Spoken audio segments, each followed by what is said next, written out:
Hello, everyone. Hello and welcome. My name is Stacy Nell. I am the Executive Director of the Kansas African American Affairs Commission, and we are here Monday for our weekly Lunch and Learn. I am thrilled to be joined today by my friend, Michele Watley. Hello, happy How to are be here. you? Good, good. Don't lie, I know you're under the weather.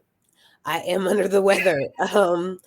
And hopefully I don't look like I am, but I'm still happy to be here, even You under don't the weather. you look fantastic. So Thank you.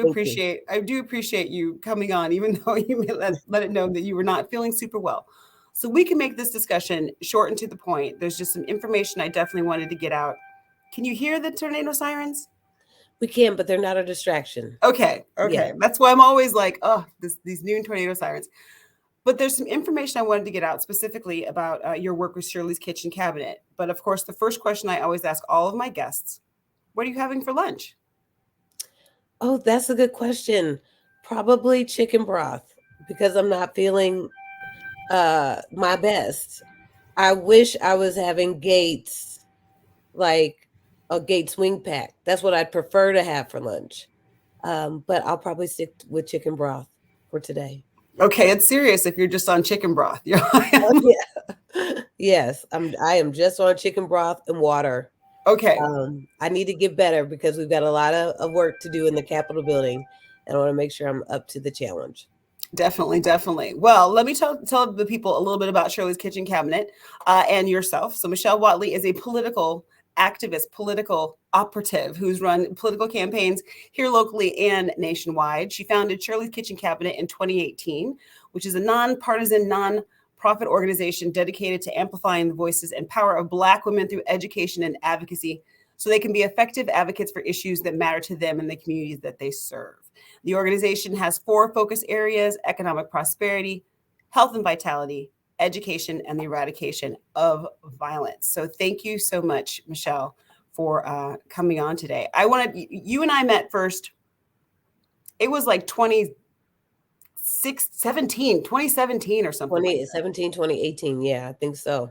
I Mm-hmm. think so. You came to my house Hmm. and interviewed me about being a precinct captain in my upstairs guest bedroom. I remember that. I remember that, and it was a great interview. There are so many spaces where Black women can insert themselves and engage civically, and we don't talk about those spaces enough. Advocacy is a spectrum of different roles and ways to engage, and Black women are often exposed to those roles. And so, in interviewing you, I wanted to showcase ways that you can get involved locally, things that you can do with your local party to make sure that our voices are heard and that we have a seat at the decision making table. Our interview was great. I remember us trying to get it together and in the house, and it went very well. And you gave a lot of great information. So to see you come from committee woman to running the Kansas African American Affairs Commission, I think is a good testament to what can happen when Black women step in, lead, and do the work to make sure that their families, the communities that they serve, are served well. Now, how did you get involved in community activism and the work that you do? That's a great question. I started off in carpentry. I was a carpenter for the Carpenters Union in Kansas City, Missouri for I think almost 6 years, and worked for one of the uh, nation's largest construction companies that's based here locally. And it was my first entree into politics and civic engagement because anyone who's familiar with labor knows that labor is highly involved in politics. Who's running for office, they support candidates by giving money, by volunteering, the whole nine yards. And so my first exposure to politics was through my time as a carpenter with the Carpenters Union. When I decided to leave construction and go to college for communications, I found that I was still um, being involved in advocacy organizations and issues almost unintentionally. And so I continued down the trajectory as I pursued my degree in communications and just continued to grow in this space. I was a Rotary Ambassadorial Scholar with the Rotary Club and studied in the Netherlands, The Hague, the International Capital of Peace and Justice. I came back home and worked for Jason Kander when he was the Secretary of State in a senior role, and just continued to develop my political advocacy, campaigning, and government administration chops from there. So fast forward to 2016, when I served as the National Black Outreach Political Director for Bernie Sanders. did that for 6 or 7 months, came back to Missouri and worked on Chris Koster's race for governor. What I saw between the two campaigns that represented the opposite ends of the Democrat ideological spectrum. Bernie was probably as far left as we've seen in a number of years, and Chris Koster had been a former Republican in Republican leadership. What I saw across the board is that campaigns didn't have an appreciation for um, and maybe a respect for the contributions of Black women in these spaces. And so that's what prompted me to start Shirley's Kitchen Cabinet. It's named for Shirley Chisholm, the first Black woman to run for president on a major party ticket and the first Black woman to be elected to Congress. But it's also named for the kitchen cabinet. In politics, and I'm sure your listeners already know, but just to reiterate, make sure we're all on the same page. The kitchen cabinet is that group of advisors and resource providers and funders that get together long before a candidate runs for office or an issue is being put forward to decide what is the best strategy, what should move forward, how do you move forward. I think that Black women need to be at that decision-making level when it Yeah. comes to civic engagement. What would it have looked like if Shirley Chisholm had a kitchen cabinet? Women that could help fund her campaign, women that could help with the strategy, women that could help connect the dots. We may be looking at or maybe would have looked at a very different America today had she been able to run and be competitive and have that help on the back end. And so we work to equip Black women with the skills that they need so that they can be their own kitchen cabinet and get things moving and get things done. I think that's so important. I talk to a lot of people about running for office, having run for office myself. And a lot of people, when you talk about running for office, they think, or what they'll tell me is, well, I don't want to run for office. Mm-hmm. I'm like, well, that's fine, because there are plenty of places for you to get involved that don't involve you putting your face on a walk card and doing that. So it's great that you recognize that and that you've been helping other people get involved at all the various levels. Yeah, I think the key to that is, or what comes to my mind essentially, is that we see Black women in civic engagement, but it's usually in two different roles. We're either the activists on the front lines, protesting, doing that work, or we're running for office. But there's a whole plethora of ways that you can create change. If it's sitting on boards and commissions at the city and government level, if it's sitting on corporate boards, if it's leveraging your work to donate to women who are activists and on the front lines. If you and your girlfriends get together for brunch and you hold these fancy brunches, every 6 months, why not take those opportunities for you all to build camaraderie, to raise money for the women who are on the front lines doing the protesting, doing the marching? There are women in our group that are great fundraisers, who understand data, who are excellent with communications. There are so many ways you can get involved outside of running for office or being an activist. But again, we're not exposed to all those different ways. And so when we don't know where to enter or how to enter, oftentimes we just don't enter. Mm-hmm. And what that does is it leaves us out of the discussion. It leaves us out of the table. It leaves us out of the decision making that goes on about us, for us, without us there. And so one of the things that we try to do at Shirley's Kitchen Cabinet is expose Black women to all the ways that they can be engaged outside of running for office or protesting and being activists. So if there was someone who is listening to this right now or watching this later and they think, okay, I've always wanted to get involved, and I will, first of all, I will drop the link to shirleyskitchencabinet.org in the chat so that you can go to their website and check things out. But what if there's someone, okay, oh my gosh, Michele, I've been watching TV and I've been reading the newspaper. I want to get involved. What are one of the first things, or maybe the first questions you would ask somebody? Ooh, that's a good question. I would ask them, what are the issues that matter most to them? What are the things that bother you? What are the things that you talk about with your girlfriends at lunch or at brunch? What are the discussions that you're having with your children? Being able to pinpoint what matters to you, what issues are important, I think is key. There are so many issues, Mm-hmm. and right now we're in a world where so many things are going on at once. What is in your mind the one thing that if it were to change, be improved, be done differently, What is that one thing that could change your life? And understanding that for yourself is key. I think the second question I would ask is, what are your skill sets and what do you like to do? You don't have to learn anything new. You don't have to become a political savant, or a political like junkie or nerd in order to be involved in this space. You just have to know what skill sets you bring to the table, because the great thing about the political advocacy and activism space is that there are roles for everybody and there are so many ways you can get engaged. If you spend all of your time at work, writing press releases and writing stories, and it's what you love to do, you can bring that same skill set to the work of advancing issues. And so that would be my second question. My third question then would probably be, where do you expend time and energy to move your issue forward? And how can you do that? Mm-hmm. Understanding that an hour or two a week can be enough to create change is very important. Mm-hmm. When we look at bills that are going through the Kansas State House, what you'll find is a lot of legislators don't hear from their constituents, and then that becomes a reason why something doesn't get a hearing or something doesn't pass. Mm-hmm. What does it look like for you to get 5 of your girlfriends together for an hour to call the legislators on different bills to ask them to have a hearing? That's going to be 5 more people than they've heard from all day if you're able to pull that together. So it doesn't take a lot, but being clear about what time and what resources you can give can also help you understand how to be best engaged. Yeah, it's so important to know that it can be small. It can be just a phone call or an email, right? It doesn't have to be uh, a big parade of an issue of a thing.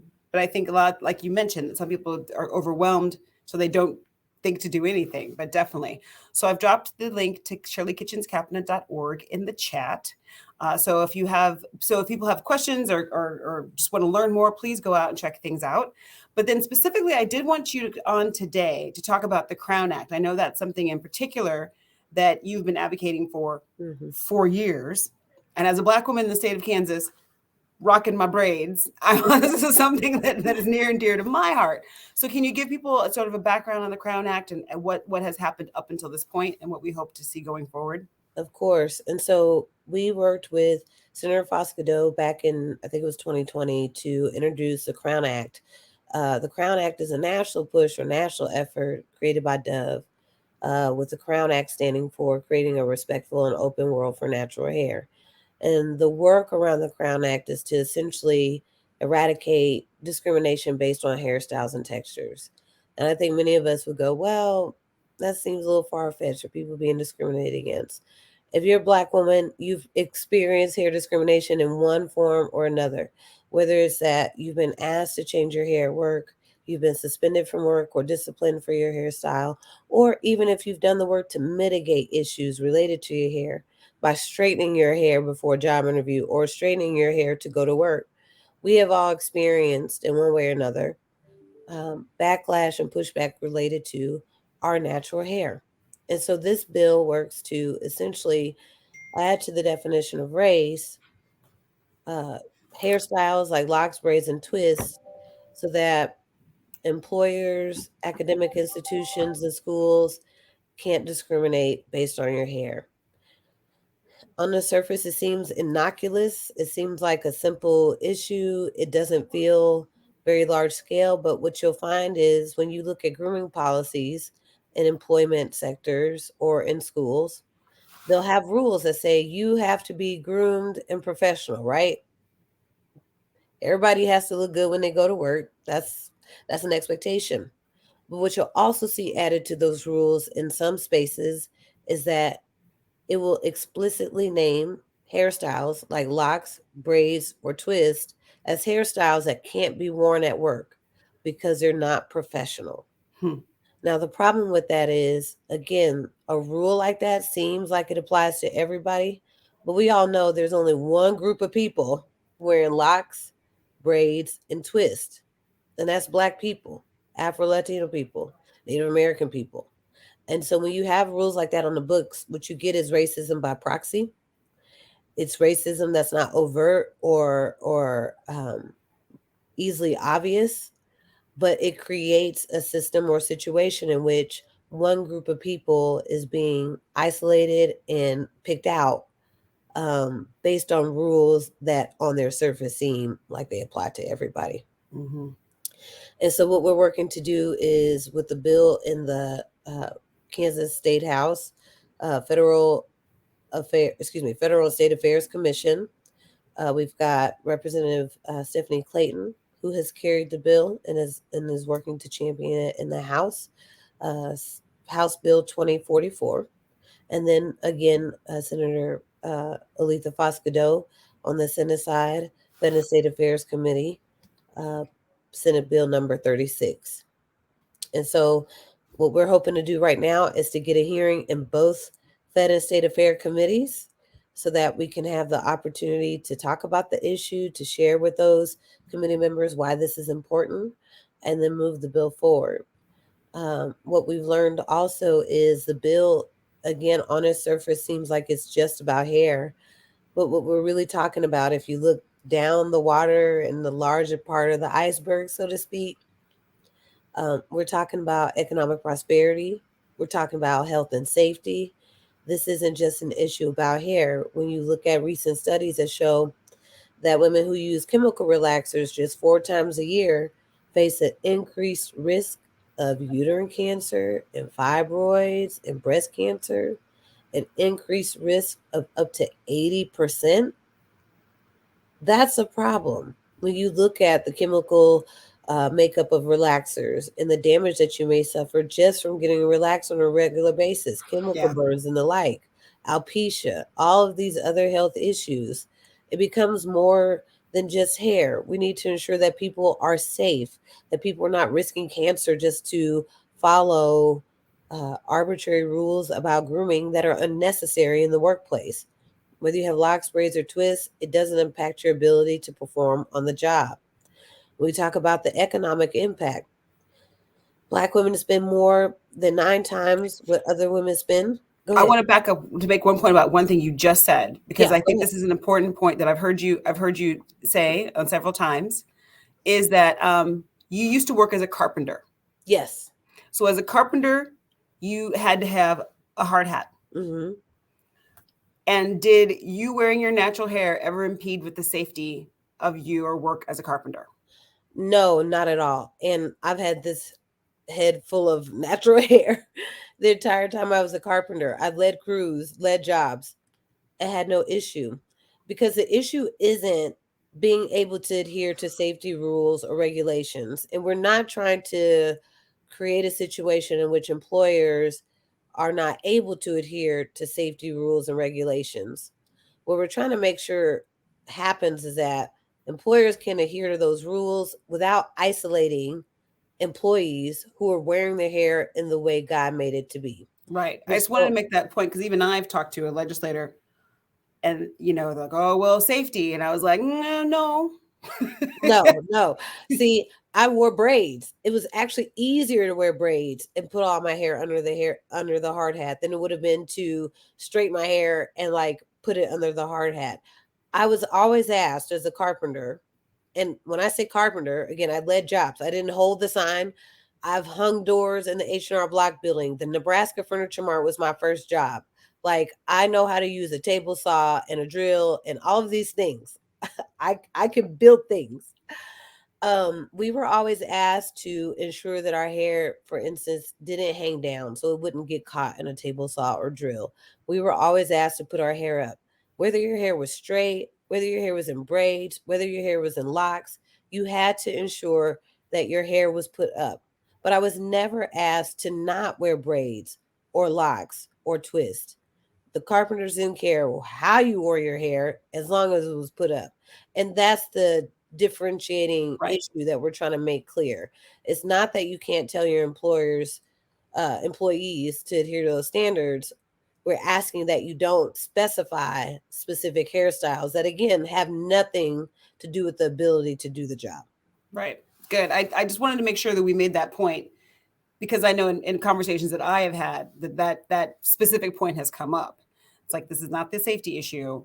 This is an issue of, styles. Okay, I didn't mean to cut you off, so please keep going. Well, I mean, it's a great segue into the economic workforce impact. When you have rules like that, you are, as an employer, cutting the pool of talent that you can choose from because you have these arbitrary rules on the books. And then what you're doing to employees is preventing them from having opportunities to build economic prosperity and wealth, because you have these arbitrary rules on the books that have absolutely nothing to do with the ability to do the job. A study by the Kansas Chamber of Commerce outlined that if we don't figure out what to do about the workforce development issues in our state, we could be in a situation where we don't see economic growth in the next 10 years.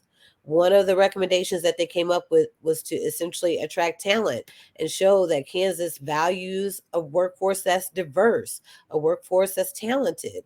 I mean, this is one of the easiest ways to show that our state values a diverse workforce, that you can come to work, adhere to all the rules and regulations, and still wear the hair the way God gave it to you, the way God intended it to be.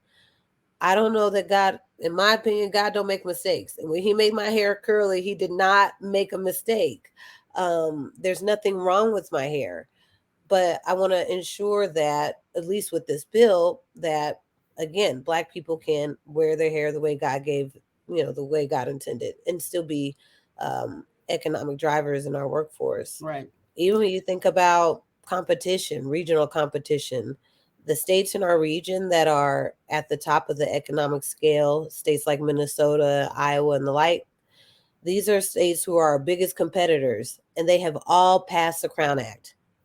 The Crown Act was just signed into law last week by the In governor of Minnesota. Yeah, I saw that.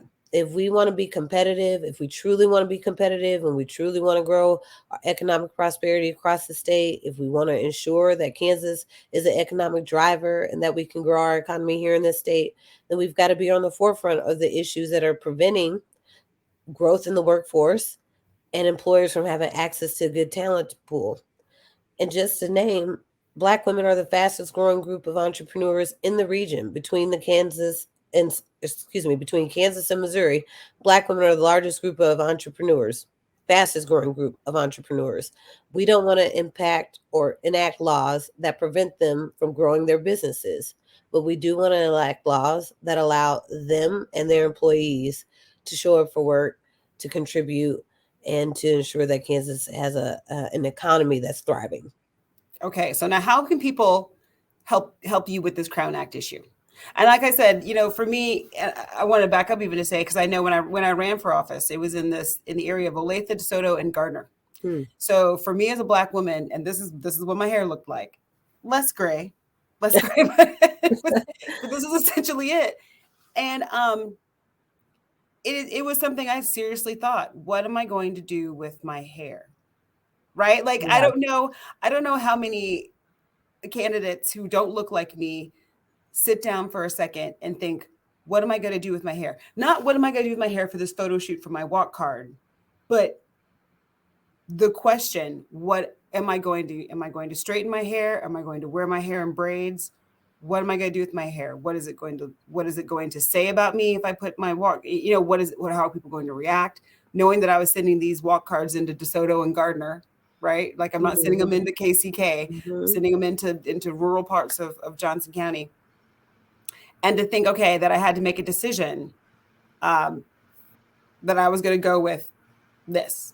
I was going to go with the twists, go with the braids. And if someone thought that I didn't look professional, well, that was on them. That had nothing, like just you said, it did not reflect on my ability to do the job or my ability to show up and be professional, just based on what my hairstyle was. So that's why I know I will always support the Crown Act and hopefully help you get it across the line. So I know what I'm doing, but so now if someone's watching this, how can someone out there listening to this in the interwebs help your cause?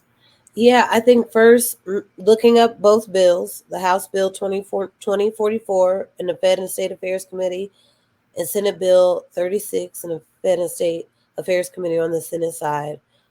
Both of these bills will hopefully have hearings soon. We're looking at mid-February, perhaps, on the House side, and before turnaround on the Senate side. But long story short, if we don't let the members of those committees know that we want a hearing, then it becomes harder for them to be encouraged to have that hearing. So I would encourage you to look up the Fed and State Affairs committees for both the House and Senate, and to reach out to the chairs or the members of those committees to let them know that you want a hearing on the Crown Act or these bills. On the House side, the chair is Representative Will Carpenter. And on the Senate side, the chair is Senator Mike Thompson. Just putting in a quick call to their offices just to say, I'd like to see a hearing on the Crown Act or Senate Bill 36 or House Bill 2044 can go a long way. Organizing your girlfriends or your friends to do the same thing, getting two of your friends to do the same thing will go a long way. True. When the hearing comes, there'll be opportunities for you to give testimony. We're happy to help with that. If you're in the Capitol building on KAAAC Day of the Capitol and would like to go talk to the legislator, email us at hey@shirleyskitchencabinet.org. We'll help you set that up. We'll give you the talking points. We'll train you so that you can have that discussion as you're going about the Capitol building. Getting in front of these legislators and letting them know this is important. Whether you send an email, a phone call, you come down and talk to your legislator on KAAAC Day at the Capitol, all of those actions can go a really long way in making sure we get a hearing and then hopefully moving these bills out of committee to a larger vote. There you go. You said Representative Will Carpenter? Yep. Will Carpenter on the House side. And Mike Thompson on the Senate side. Mike Thompson on the Senate side. You segued so well. You set me right up to talk about Black Legislative Day at the Capitol. That's right. We work well together. Yes. So yes, in our final just 3.5 minutes here, I will do a quick commercial for the Black Legislative Day at the Capitol, which will take place next Tuesday, February 14th, Valentine's Day, from 10 a.m. to 3 p.m. Michelle, you will be there still, yes? Yes. Yes, she will be there. She'll have a table, lots of opportunities to talk to her if you have more questions about the Crown Act. I will drop the registration link for the Legislative Day into the chat as well. There is a nominal fee, $15 in order to cover cost of food, but please do not let money be an issue. You can definitely show up and not eat, right? The Capitol is still open. We have people talking about everything from criminal justice reform and predatory lending to the Crown Act. You'll be there with the table. A couple other organizations will have tables around the outside and opportunities to talk with legislators. We will make a couple of appointments to go to talk to legislators, and some legislators are dropping in to sort of address the crowd as well. So it will be a wonderful day. That's next Tuesday, February 14th from 10 a.m. to 3 p.m. Michelle, is there anything else we haven't covered? Because I'm pro Michelle. So anything you want to talk about? Not at this time. Put in those calls to those legislators on the Fed, State, and Affairs committees on the House and Senate side. Let's get them to have the hearing on these bills. If you need more information, visit our website at www.shirleyskitchencabinet.org. You can email us at hey@shirleyskitchencabinet.org if you want to set up a meeting, if you want more information, if you want training on how to talk to your legislator. We got you from, start to finish. We can help make sure that you advocate for the issues that matter most to you. You can also find us on social media at Shirley's KCMO on all platforms: Facebook, LinkedIn, Twitter, and Instagram. There you got it. All right. Thank you so much. I really do appreciate you pushing through and talking to me. Thank you. Hopefully this is helpful information. Excited for KAAAC Day at the Capitol and excited to hopefully see the Crown Act pass this year. I think we've made some good headway, and with your listeners, throwing in on the fight and getting down, I think we'll be able to get it. Hopefully we'll be able to get it done this year. All right. Thank you very much. All right, everyone. I will see you next Monday. It'll be the day right before our Legislative Day. So we'll probably do a quick rundown of what to expect for Legislative Day and hope to see everyone there on Tuesday. Thank you so much, everybody. Bye.